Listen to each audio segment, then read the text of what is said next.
While the committee does not know with confidence what Moscow's intentions were, they were probing vulnerabilities in the voting systems for a future exploitation. So they were kind of sniffing around, or, casing the joint, if you will. But in 2016, they did not manipulate any voting records. They were just trying to probe, potentially for 2020. Who knows? Okay, so again, no tallies were altered, but they did commit an unprecedented level of activity against state infra in the run-up, targeting the voting process, undermining the confidence in U.S. democratic institutions and voting process. That's a really interesting line, that part of the Russian strategy is not to necessarily mess with the election, but just cause people to question if the election is credible. Yeah, in some ways, you could argue like we're doing that to ourselves. Donald Trump basically already saying that the election results were rigged before we even voted yet. The Internet Research Agency, also known as Glasvet, also known in Russian internet slang as the Trolls from Olgino, is a Russian company engaged in online influence operations on behalf of Russian political interests.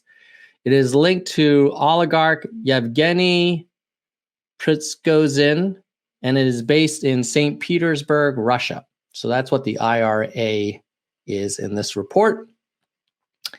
So what did the IRA do? They sought to influence the 2016 election by harming Hillary Clinton's chances of success and supporting Donald Trump at the direction of the Kremlin. So that's not like they might have, they did it.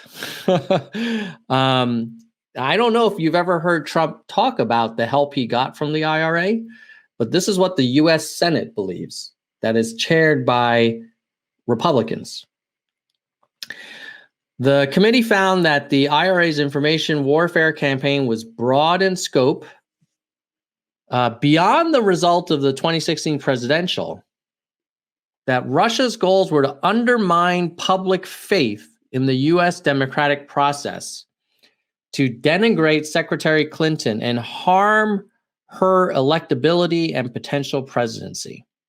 The committee found that IRA social media activity was overtly and invariably supportive of then candidate Trump, to the detriment of Secretary Clinton's campaign. So, let's just be clear here. This is the US Senate, chaired by a Republican, making it very clear that the Russians were involved in Donald Trump's election. For some reason, neither side of the political spectrum is talking about this report, which frankly feels like a bombshell to me, but whatever. Freaking another country is trying to pick our president for us, but we'd rather talk about statues and stuff.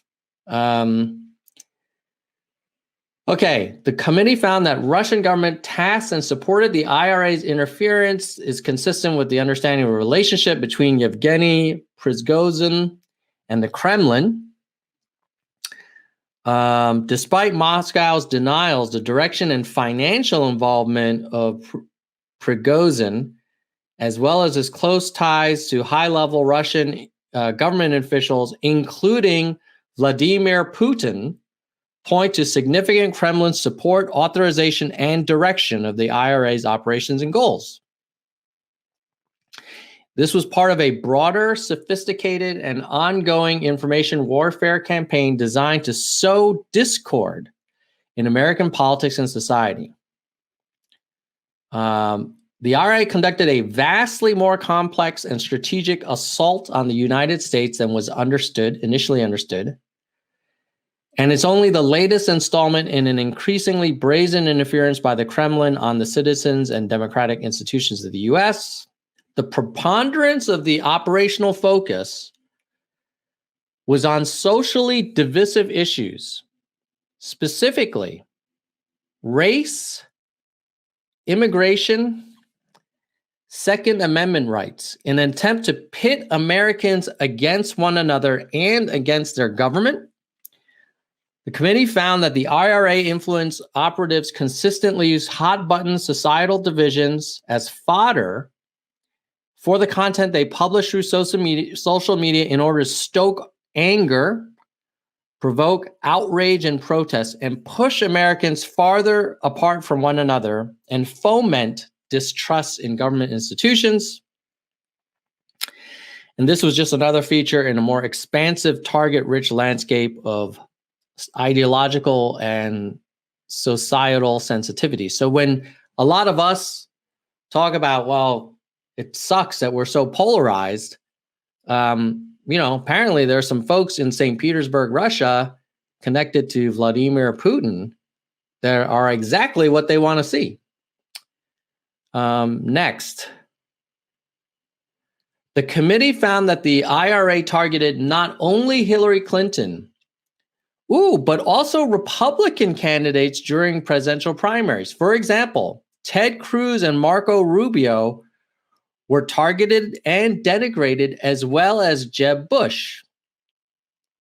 Russia's overt media outlets and covert trolls sought to sideline opponents of both sides who had adversarial views towards the Kremlin. Yeah, that's true, because I think Ted Cruz and Marco Rubio and Bush were not big fans of the Russians. IRA operators sought to impact primaries for both major parties and may have helped sink the hopes of candidates who were hostile to Russian interests long before the field narrowed. So this is sort of the Russians not getting involved in the general election, but basically deciding who got the nomination, or not deciding, influencing who got the nomination by making people that were tough on Russia less likely to get the nomination. Now, I know the president often makes a statement that no one has been tougher on Russia than himself, but according to the US Senate Intelligence Committee, the Russians are quite happy with Trump and wanted him to win and did everything they could not only to hurt Hillary, but also to hurt Cruz, Rubio, and Bush. Ooh, this is crazy. So the committee found that no single group of Americans was targeted more than African Americans. By far, race and related issues were the preferred target of information warfare campaigns designed to divide the country in 2016. Now, you could argue like they've done a pretty good job of that, but let's see what else they're saying. The overwhelming emphasis on race is evident in their Facebook ad content. Over 66% of the Russian ads contained a term related to race and targeting at African Americans in key metro areas. Its top performing page, Blacktivists, generated 11 million engagements on Facebook. Its Instagram content were focused on African Americans, and Twitter content focused on hot button and racial undertones such as NFL kneeling protests. But they didn't just do paid advertisements. They had a small number of advertisements. They spent about $100,000 over 2 years, a minor amount because the IRA has operational costs of over $1 million a month. Also, the Facebook and Instagram ads were fairly minor, But what they did instead of, so a lot of times you hear people say like, oh, you know, these Russians, they really didn't do much. They only spent, you know, a couple $100,000 on ads. They were pretty clever or cost effective. They found that the IRA co-opted unwitting Americans to engage in activities in furtherance of their objectives. So the online influence operations were not constrained to just disseminating content in the virtual realm, and they were not just focused on inciting anger and promoting division, but they got Americans to deepen their engagement with IRA operatives. For example, IRA targeted African Americans over social media and attempted and succeeded, in some cases, to influence their targets to sign petitions, share personal information, and teach self-defense training courses, posing as U.S. political activists. The IRA requested and in some cases obtained assistance from the Trump campaign in procuring materials for rallies and in promoting and organizing MAGA rallies. Wow. That's crazy. Why should the Russians be helping organize MAGA rallies? The committee found that the IRA was not Russia's only vector.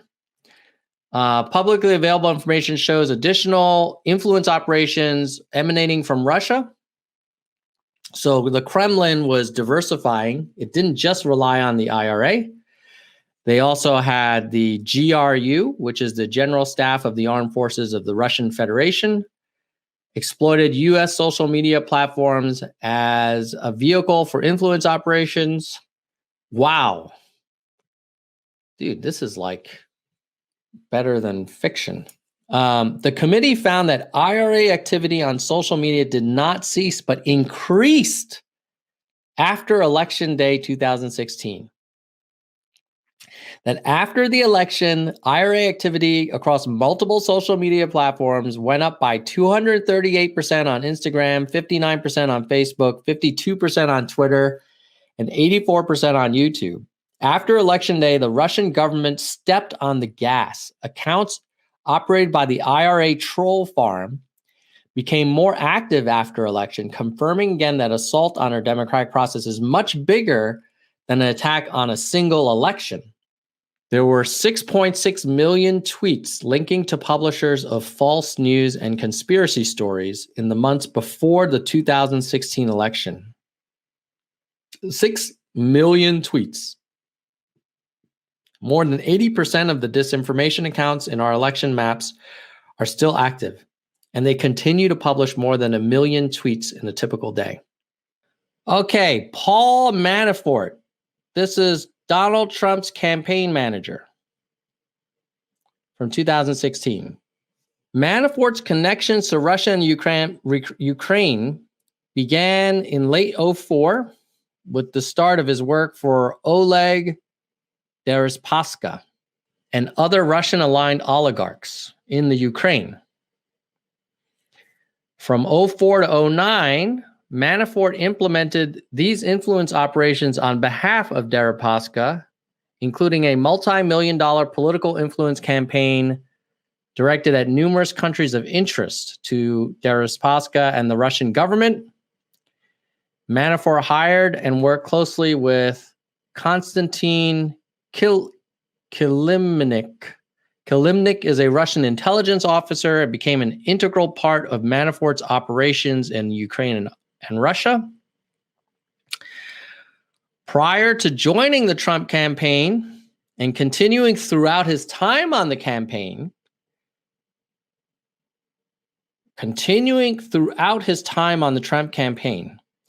Manafort directly and indirectly communicated with Kilimnik, Deripaska, and the pro-Russian oligarchs in Ukraine. Manafort sought to secretly share internal Trump campaign information with Kilimnik. The committee was unable to reliably determine why Manafort shared internal polling data or Trump campaign strategy with Kilimnik, or with whom Kilimnik further shared that information. They had limited insight into Kilimnik's communications with Manafort and into Kilimnik's communications with other individuals connected to Russia, all of whom use communication security practices. Okay. Why does it strike anyone as a little weird that Donald Trump's campaign manager was sharing internal campaign polling and campaign strategy docs with a Russian intelligence officer? Does that strike anyone as a little bit unusual? I mean, if Obama had shared anything with China or Russia or Nigeria, I don't know. I would imagine Fox News would be on top of this. While he was campaign chairman and until 2018, Manafort discussed with Kilimnik a peace plan for eastern Ukraine that would be beneficial to Russia. After the election, Manafort continued to coordinate with Russian persons, particularly Kilimnik and others close to Deripaska, in an effort to undertake activities on their behalf. Manafort's presence on the campaign and proximity to Trump created opportunities for Russian intelligence services to exert influence over and acquire confidential information on the Trump campaign. Taken as a whole, Manafort's high-level access and willingness to share information with Russian intelligence services, particularly Kilimnik and associates of Deripaska, represented a grave counterintelligence threat. So next time you see someone on Twitter saying like, oh, the Russians, why do you keep talking about the Russians? Dude, mofos were working with the campaign manager of our current president of the United States. That is so not okay. I don't know. Okay.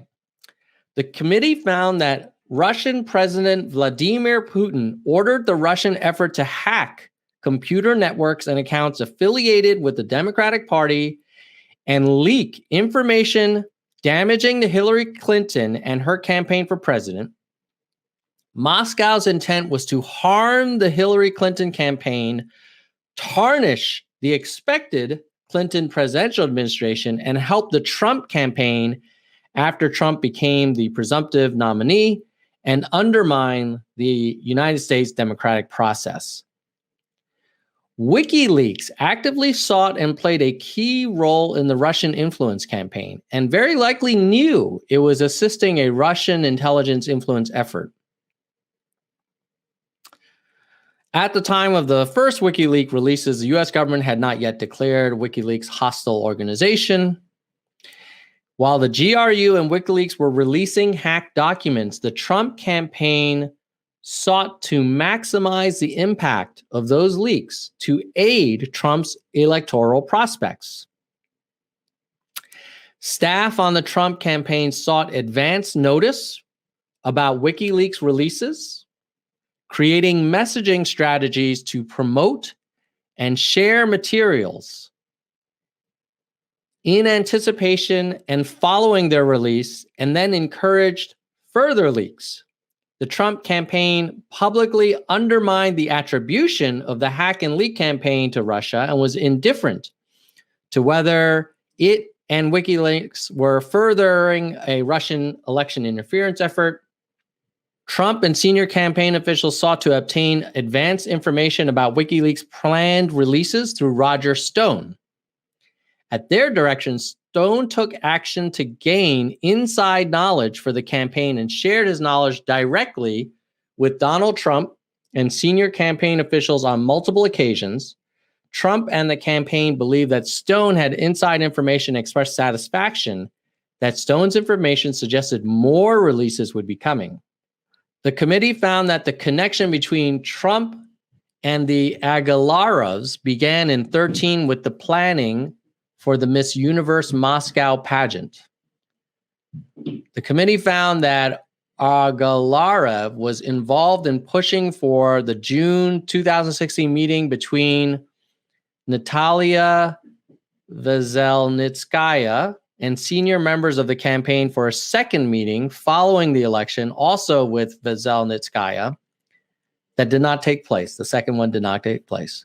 The committee found evidence suggesting that it was the intent of the campaign participants in the June 16 meeting, particularly Donald Trump Jr., to receive derogatory information that would be of benefit to the campaign from a source known at least by Trump Jr. to have connections to the Russian government.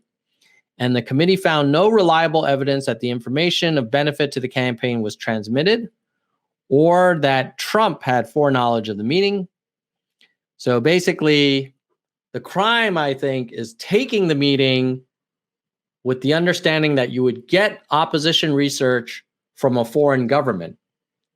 In fact, the meeting did not deliver that opposition research, but you could argue on what planet is it okay to get help from a foreign country to provide you with information about your opponent? Like, as an example, if Joe Biden, let's say he got a call from the Chinese and they said, hey, I have the P tapes on Trump. You wouldn't want Biden doing a deal with the Chinese to get information, right? And if he had taken the meeting, even if he says, well, I never got the P tape, like, it's still, you're doing it with the intent. It's like agreeing to rob a bank, but maybe you didn't get the money, but you made the agreement, you colluded, you planned, you showed up at the bank. I don't know. And that the two participants in the meeting, Veselnitskaya and Akhmedishin, have significant connections to the Russian government, including Russian intelligence. They were far more extensive and concerning than what had been publicly known. And neither Veselnitskaya nor Akhmedishin were forthcoming with the committee regarding these connections. And they sought to obfuscate the true intent of their work in the United States. And then, of course, there's the Trump Tower Moscow project. Trump pursued a business deal in Russia. Michael Cohen handled these affairs. In September 15, Trump authorized Cohen to pursue a deal in Russia through Felix Sater, a longtime business associate. They had signed Trump and a Russia-based developer signed a letter of intent laying out the main terms of a licensing deal that promised to provide the Trump organization millions of dollars upon signing of the deal and hundreds of millions of dollars if the project advanced to completion. Hundreds of millions of dollars if the project advanced to completion. That's pretty big incentive to do business with the Russians, especially if they're helping you become president. Cohen kept Trump updated on the progress of the deal. While these negotiations were ongoing, Trump made positive public statements about Putin in connection with his presidential campaign. Cohen and Sater sought to leverage Trump's comments and subsequent comments about Trump by Putin to advance the deal. Sater told Cohen about high-level outreach to Russian businessmen and officials that Sater claimed to have undertaken related to the deal. So this is right leading up to the election. By the end of 2015, Cohen reached out to Kremlin to solicit the Russian government's assistance. Cohen made contact with Russian presidential administrative aide Dmitry Peskov, a senior Kremlin official and advisor to Putin. Cohen discussed the project in detail, reported to Trump that he had done so. Russian senior government officials, including almost certainly President Vladimir Putin, were aware of the deal by January of 2016. Cohen and Sater continued negotiations through the spring of 16.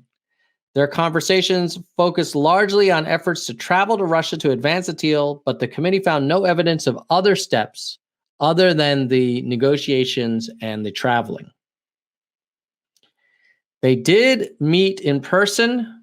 Cohen and Sater met in person in Trump Tower, and Cohen likely relayed that he would not be able to travel to Russia at that time, and that by the summer of 16, attempts to advance the deal had stopped. That's weird. Starting in 2013 and over a several-year period, Maria Butina, founder of a Russian gun rights organization, and Alexander Torshin, a high-ranking Russian banker with Kremlin ties, established a broad network of relationships with leaders of the National Rifle Association, conservative political operatives, Republican government officials, and individuals connected to the Trump campaign. Basically, these Russians, they were not effing around. Now, if you've heard this, you might be saying to yourself, well, this sounds like, this sounds like Democrat fake news, bias, trying to make our great president look bad. Let me remind you who is on the committee that published the report that we just went through. Okay? You ready for this? Is it a bunch of BLM Marxists? Is it? No, it's Marco Rubio. Marco freaking Rubio. Okay? And then you've got Richard Burr, James Rich, Susan Collins, Roy Blunt, Tom Cotton. Didn't he talk at the RNC convention? John Cornyn, Ben Sass. This is not a bunch of crazy anarchists. These are Republicans, and then you've got Democrats, Kamala Harris, Angus King, Dianne Feinstein. So yeah, it's not all Republicans, but the chair of the committee, the one that has all the power, is a Republican. So if they felt that the Russians were not involved, they would not have published this report. Now, of course, the question is like, why the heck isn't this being reported? That I don't get. I don't know why the mainstream media on both sides, Fox and CNN, did not say, a single word about this. This seems to me to be kind of crazy how definitive they were.